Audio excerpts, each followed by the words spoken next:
Welcome to Mobility Treatment, Part 1 of 2 of Iliotibial Band Friction Syndrome, or ITBS.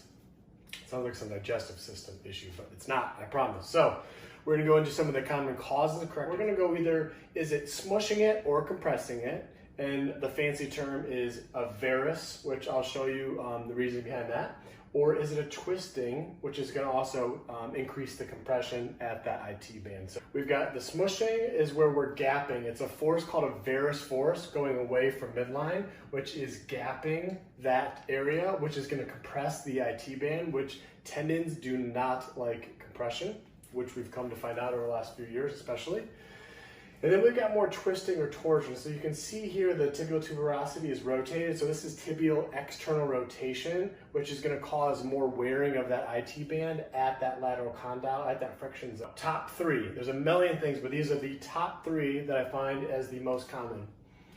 TFL, tensor fascia lata muscle tightness, IT band immobility, or it's immobile. And we talked about before, you can't stretch the IT band itself. It's so thick, it's like me stretching out a metal bar, but we can influence its mobility, which is key to this.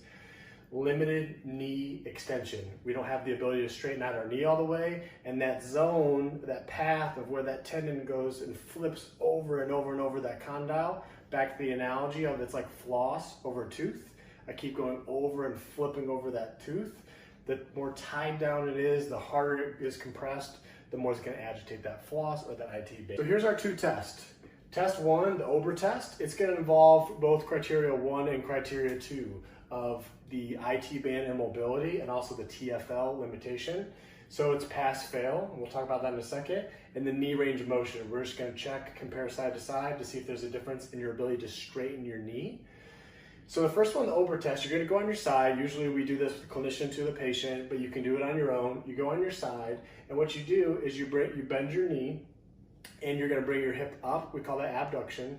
Back, we call that extension, and we drop it down, called adduction. And the goal is it should be able to cross past that horizontal or parallel. If it does not, that's suggestive that passively it's too tight in your IT band and your TFL. And then for the knee range of motion, you can either go up against a wall, you can go on a table, something with a firm surface, have your ankles elevated up with a towel, something across the bottom, maybe a pillow, and you're straightening both sides out and see, is it equal? Can you feel that ground or the table behind your knee? And does it feel different? Can you slide your hand under there? If you have a difference in your knee extension or straightening range of motion, that can cause more wearing in that friction zone as well. First, we need to be able to identify the muscle. Some key landmarks that we need to know about. Your ASIS, anterior superior iliac spine. It's that bony ridge is kind of the mountain in the front of your hip. Always when you're trying to find a bony landmark, having an open palm, so it's wider, allows you to assess and to feel better. So that pointy part, your hip pointer in the front, is the ASIS. The other thing that we're going to need to identify with these landmarks is your greater trochanter or your GT.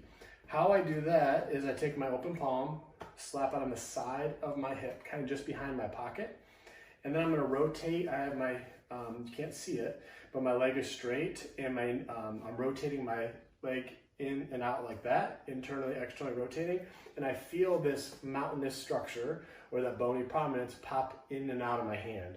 So I'm going to identify that. So that's your GT, and that's how to find your ASIS. We're going to need those landmarks when it comes to finding these muscles. All right, so here's me thinking I'm cute with some AI stuff from Complete Anatomy. Awesome app if you don't know about it. So those landmarks we just talked about, we got first, you're going to find your GT. So that's me finding it on the side, rotating my hip in and out. Then you're going to find the ASIS. Once you've got both of those landmarks identified, you're going to take your hand, palm open, and you're going to touch your middle finger to the outside hip pointer and your thumb over your ASIS. If you're close, that's all that matters. You're going to lay that down flat on the outside between those landmarks.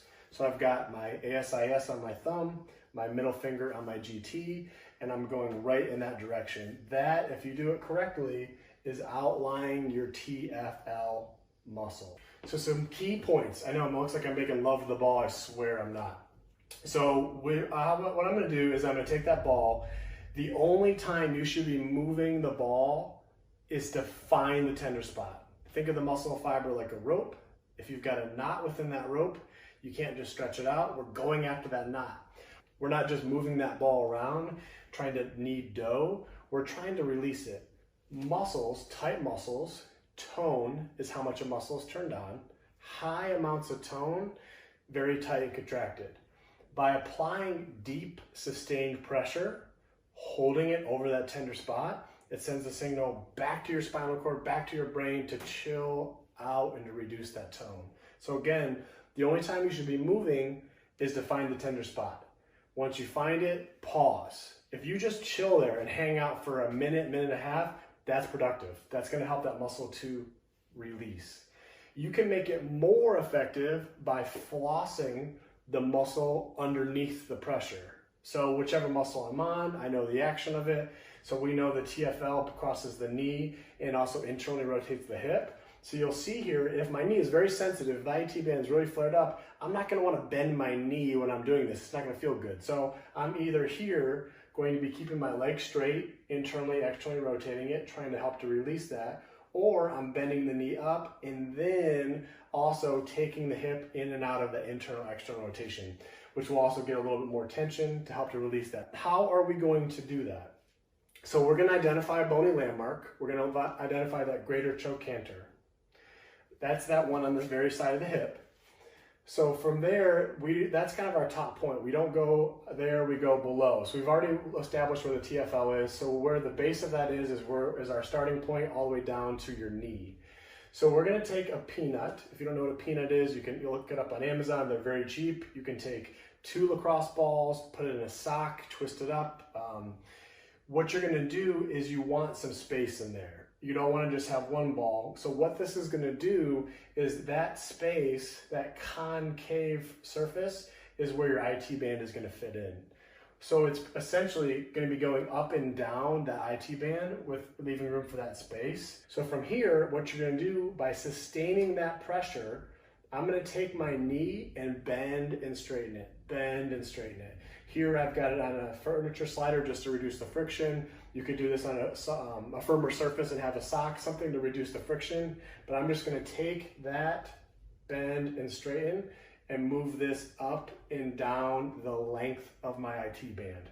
Don't go right over the knee, don't go over bony prominences. This is our option instead of foam rolling. Okay, so the third and final is a limitation in knee extension, or the ability to straighten your knee.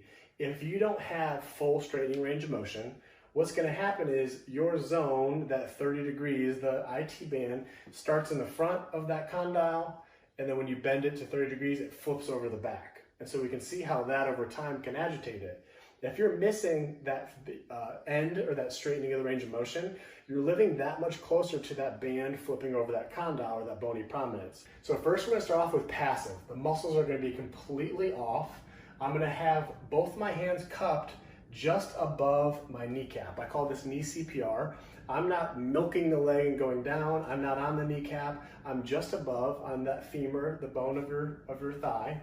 And I'm pushing straight down, trying to straighten or extend my knee. Level 2, to get a little bit more, is now when I'm in standing. The reason I have the affected side behind me is I can increase my leverage. Same idea, it's passive, the muscles are not on. I'm taking my knees, bending it slightly. I'm not going past that 30 degrees, so it's not, the IT band is not flipping over the condyle. Each time I'm trying to push and straighten my knee out.